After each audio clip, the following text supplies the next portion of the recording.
What's up, everybody? My name's Parasite. Welcome back to the Tactic Tester with Newcastle on FM22. Today will be the last episode of the Newcastle Tactic Tester, and there won't be a game in it. I need to go into some explanations. This is going to be kind of the ranting episode of Tactic Tester. It's going to be a little bit shorter than most of the other ones, but I need to get some stuff off my chest. And there's been some changes at the club. Some players have left. Some new players are coming into the first team. But before we get into that, I'm going to go through the schedule and why I made these changes. It's because we're garbage. We haven't won a game since Burnley. We drew with Crystal Palace in the last episode. Then we beat Burnley 2-0. And we're just horrific for the rest of the season. Obviously, there's some good teams in there. City, Liverpool, first, second. Arsenal in fourth. But Wolves are bad. We drew 1-1. Southampton are very bad. We lost 2-1. And Leeds are average, and we lost 2-0. This team is one of the worst I've ever used. I've never hated playing FM as much as I hated using this team. It's just soul-crushing.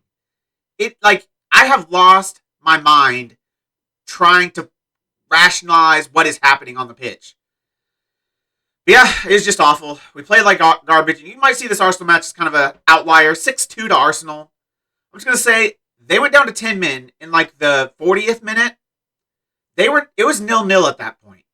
They then scored 5 goals while they were at 10 men and we were at 11. We scored 2 and they were late. They were up like 5-0 at one point. They were up 5-0 because we scored 2 goals like in quick succession. Maybe they were up 4-0. But yeah, they outbeat us 5-2 with a man disadvantage. That's how, and I was playing attacking by that point because they're down a man. You got to go for it. But yeah, that's how garbage this team is. They lost to an Arsenal team down a man considerably. So some changes had to be made for the Southampton match. Well, the changes were made for the Southampton. The changes were made for Norwich. There's been some things going down between this Arsenal and Southampton match, though.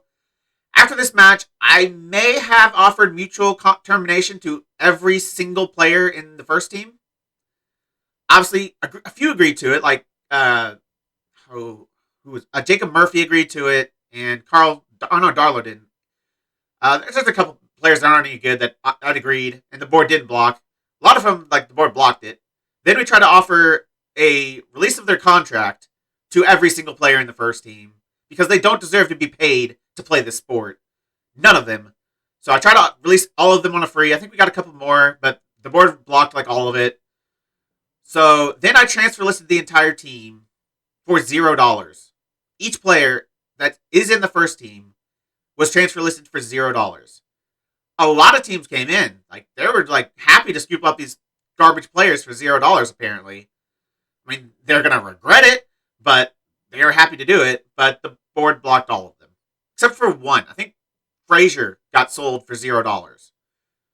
I don't know why they would let him leave but not anyone else. I mean, he's garbage, but so is everyone else.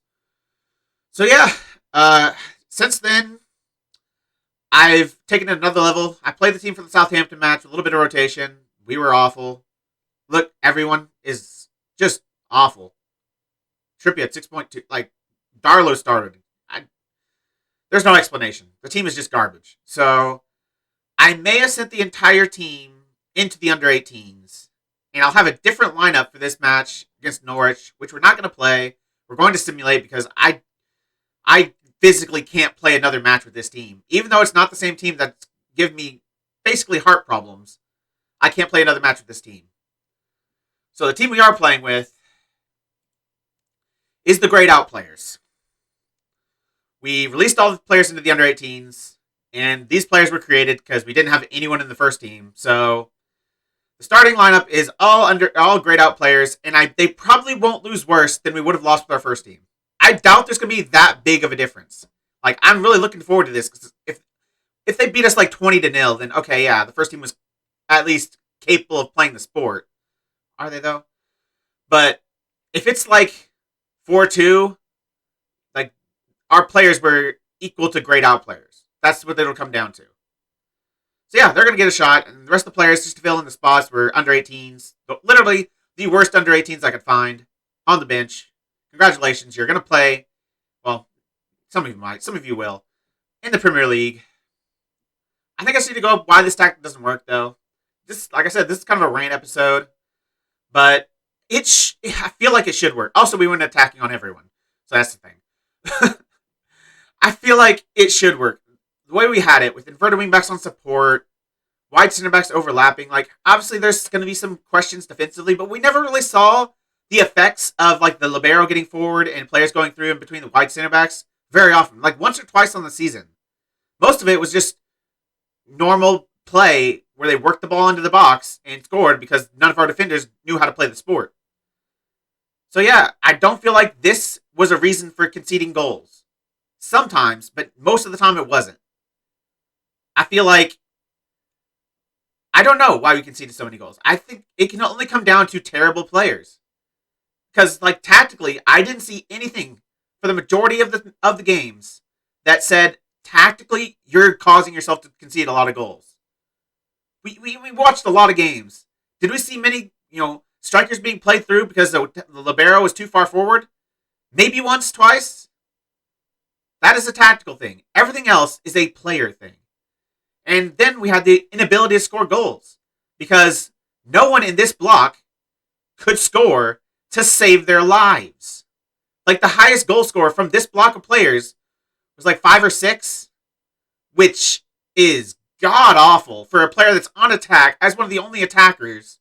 Like, our strikers got a fair few number of goals. Like, Barbosa got 10, Wilson got like 17, which is okay. He did all right. But Gabriel Barbosa, I don't know if he scored a single goal in the second half of the season. And he didn't score for like 8 or 9 straight games. And he didn't play in the other ones because he's garbage and didn't score in the other 8 or 9 games. But, yeah, no one else could score. Like, the attacking midfielders, they had like 5 goals between them. I think Fekir had maybe 6 goals. But in the games he wasn't scoring goals, he's playing a 6.2. I need to show you Fekir's last 5 games. Oh, Nabil. Fekir. He is on the under 18s, but if we look at his form, his average for the last 5 games is 6.22. Nabil Fekir, with these attributes against bad teams, averaged a 6.22 in the last 5 matches. How? You can't explain that. That is inexplainable. Like, his morale is even good. Our average, like, fairly good morale, yet he's the worst team in Premier League history. Worst team. Worst player in Premier League history. Like, I don't know if there's another player that went on a 5-game stretch as bad as Fekir's. Look at his form. He had a 6.6, which is his best performance against Arsenal, where he did nothing, had 0.04 XG, somehow got a 6.6. 5.7, because he got sent off against Man City, because he's a dumb shit. 6.3 against Wolves, bad team. 6.2 against Leeds, average team. 6.3 against Burnley, bad team. And we won. We won this match, and he got a 6.3. And he didn't even play the whole match because he was awful. How? How is he that bad?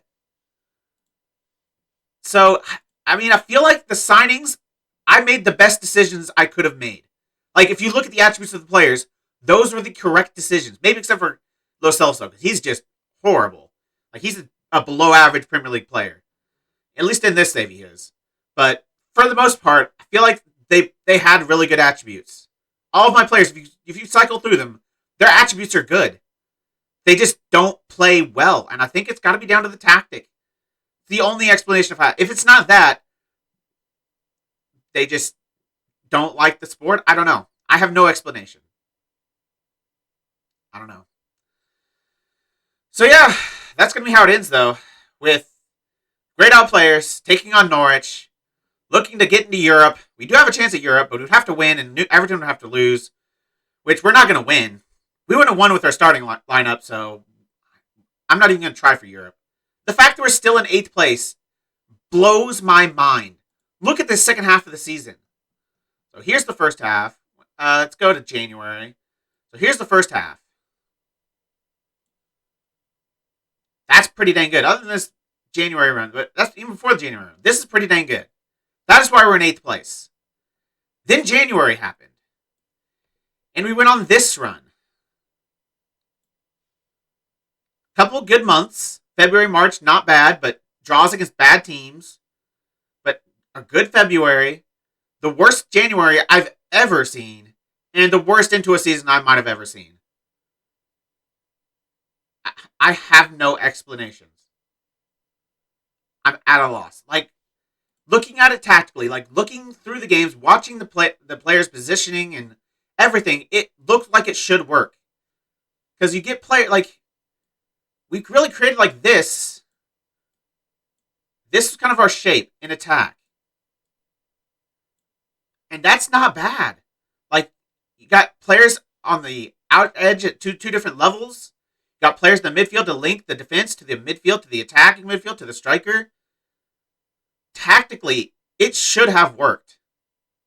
I don't know if I had different players, it would have maybe. Or if it's just not, there's a reason nobody plays a 5-5. So maybe it's just that. Maybe I'm just too attacking. And I need world-class players in defense to not concede every game. And I need world-class players in attack to actually score a goal. Even though I'm very attacking, apparently. I don't know. I'm done, though. I am done with this team. I could not play another game, or I would literally go insane. They would have to put me into asylum if I played another game with this team. Let's get the team where I want them to be. I know. Everyone's on attack now. Let's play against Norwich. I'm really curious to see what this result is, because obviously if you look at these players, they're all like 7s in every single attribute.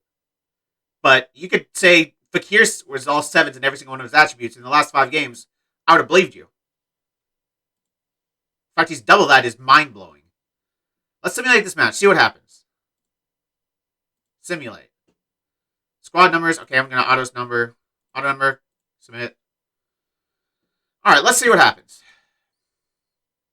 If we win, I'm just going to quit. Just going to log out, never play Football Manager again. Because I'll have no explanation. 15-1. They had 62 shots.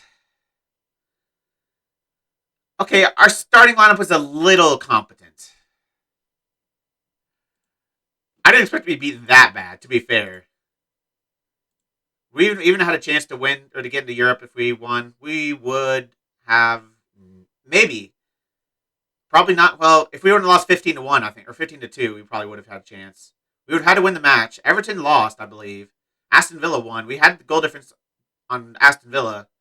We actually could have got Europa League 2 if we would have played that match and won it, but we probably wouldn't have won it because we're in the worst form I've ever seen. Now I just don't know what else there is to do. There's not much. I mean, I'm going to go through all the players and show just like what they did on the season, but even that is not indicative of how they actually played in that second half of the season. The first half, they were so good. The second half, like, they actually look competent for their numbers. But they're not. So, Marino, 7.03, 4 goals, no assists. I feel like he should have gotten an assist as a libero, playing on attack. He probably should have gotten at least 1 assist. The fact he got none is pretty bad. Gabriel Paulista, he was pretty good. 7.38, 7 goals, 1 assist, 2 player of the matches. Gabriel Paulista was a good signing. Unquestionably, he was a good signing. I think Marino was too. But Paulista was probably our best signing. Demirbay might be our other best signing. He was really good. 7.2, 11 assists, 1 goal. In fact, there it is, 1 goal. He played the entire season as an attacking midfielder and got 1 goal. I know he's not a primary goal scorer. He's never scored loads except for in Bundesliga 2. But in the position he played, he needed to get more than 1 goal. He didn't even get a goal in the cup. He literally got 1 goal on the season. And he actually played well. That's a good player for us, getting 1 goal. Asensio, I think he was our top goal scorer from the attacking midfield. 5 goals, 8 assists. He had a good first half. His second half, he was just the worst player. Like, I don't know if he got a single goal in the second half of the season. Maybe 1. I do remember him getting 1. He actually, he got benched for the match, but he had to come in because of his Willock was sucking or something, and he got 1 or 2 goals. I think he got a goal and an assist. That was his best match of the second half of the season. And he played as a substitute for 20 minutes. Sensio, I think also a good signing. Karsdorp, I think was also a good signing. Obviously, he scored that banger. 6.96. I don't think converted wingbacks really get good ratings either. So I think that's actually pretty good. 3 goals, 2 assists. I'm okay with that for an inverted wingback. Karsdorp, I think, was fine. Barbosa, awful signing. 9 goals and 22 appearances. 2 assists.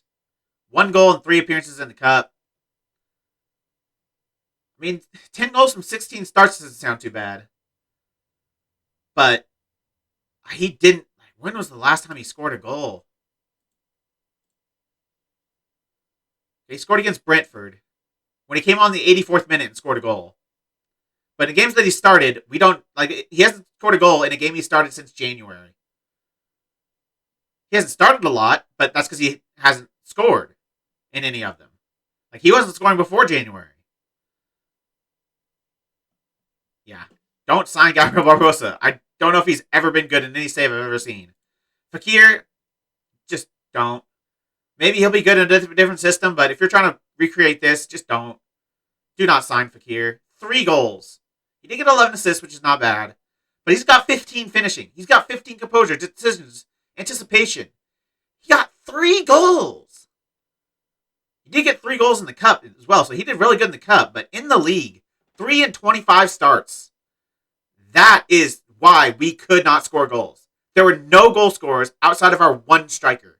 And if our one striker had a poor game, or just an average game, we weren't scoring because no one else scored consistently. And Fekir should have been the one to score. He was an inside forward on attack for most of the season. And he got 3 goals. Callum Wilson was okay. 15 goals in 27, not bad. Goal every other game. Yeah. You'll take it, but he needed to be 40 goals if we had any chance of doing anything. He had to go Super Saiyan. Correa we brought in, and he was pretty bad. He did get more goals than Fekir in half his games. So he did average a 6.72 though. Only 2 assists. But the fact he got more goals in under half of Fekir's games. Yeah. Playing the supportive role, even. Playing the inverted wingback for most of that time, too. Not an inside forward. That just makes me hate Fekir even more. St. Maximin, the worst player in the team. Non-question. 6.68 average rating. 3 goals in 30 games. 2 assists in 30 games. He literally did nothing. He dribbled and got tackled. That is his season.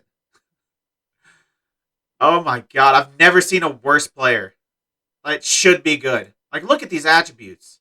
He's got an end product. He's got 13 crossing, 10 finishing. I've seen 10 finishing strikers get double-digit goals.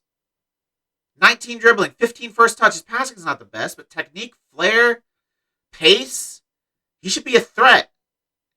He should be getting to the byline consistently, dribbling around players consistently, finding balls into the box consistently. He just never did. Dubravka was okay. He was okay. 56 and 33 isn't very good, but 8 clean sheets could be worse. He averages 7.11 for some reason. I don't think he was that good. Sarr was really good. I'm very happy with Sarr for what we needed him to do. 14 starts, 7 sub appearances, 7.03.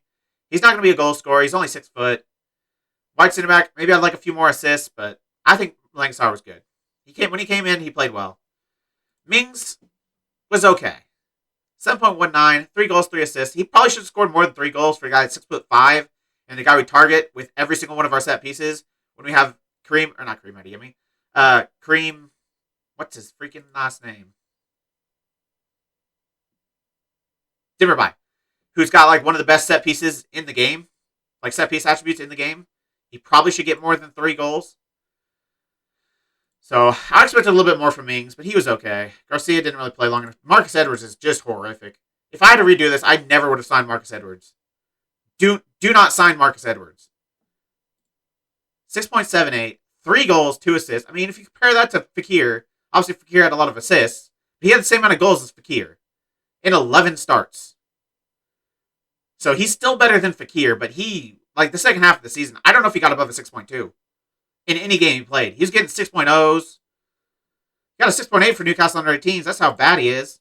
He did get a 7.2 against Burnley in the only game we won. 6.0 in the last game he played against Liverpool, the worst player on the team. 6.0 in the game before that against Chelsea, the worst player on the team. 6.5, 6.1, the worst player on the team. He was awful. I wouldn't have signed him. I would have kept whatever that other winger we had, the left-footed winger that came from the MLS, whatever his name is. I would have kept him and probably used that money to buy a striker because we really needed an absolute freak of a striker. Trippier was fine. None of our right backs really were that amazing. No assists is pretty poor, but yeah, he was fine. He was an okay player for a backup. Did the job. Lodi was very disappointing. He was pretty bad. 6.77. He did get 6 assists. So he was like our leading assister from the fullback positions, but if he wasn't getting assists, he was just terrible. There was no middle ground. He was just completely awful, or he got an assist. Those are just two outcomes. Lo Celso was awful. One of the worst signings I've ever made. He just does nothing. 1 goal, 2 assists in 11 starts, 5 sub appearances, 1 goal, 2 assists. 6.68 average rating. Playing as an attacking midfielder in every single game. That is why we couldn't score goals. None of our attacking midfielders stepped up. Grimaldo was terrible. He had a couple decent games, but 6.71 average rating, 1 assist. I've given him so many attempts. Like I've tried him like 3 or 4 different times in different FMs to get him to work. He never plays well. Like I feel like I probably should learn from that and never sign him because he literally never plays well. But I thought in this system he might do all right. He did. Darlow, whatever. Willock was terrible. I think that's about everyone that's competent. Fraser's terrible. But yeah, that's it. That's going to be how I end this. With a failed tactic. The first fail in the tactic tester, I feel like. Our other 2 times we did pretty well. This one, even though we got 8th place, was that 8th? 9th place. Even though we got 9th place, it's a failure. With the squad I had assembled, 9th place is a massive failure. The fact we didn't get Europe is unacceptable. And I feel like I did everything I could tactically to try to fix it, and there was just no fix. Some tactics just won't ever work, no matter what change you do, no matter what players you have. Looks like this is one of them. But that's going to be the end of this episode. If you made it this far and watched the whole series to the end, why don't you like the video, subscribe, and click the bell. The links to all my socials and my Twitch are in the description. I really appreciate all your support. Thank you all for joining me, and I'll see you next time.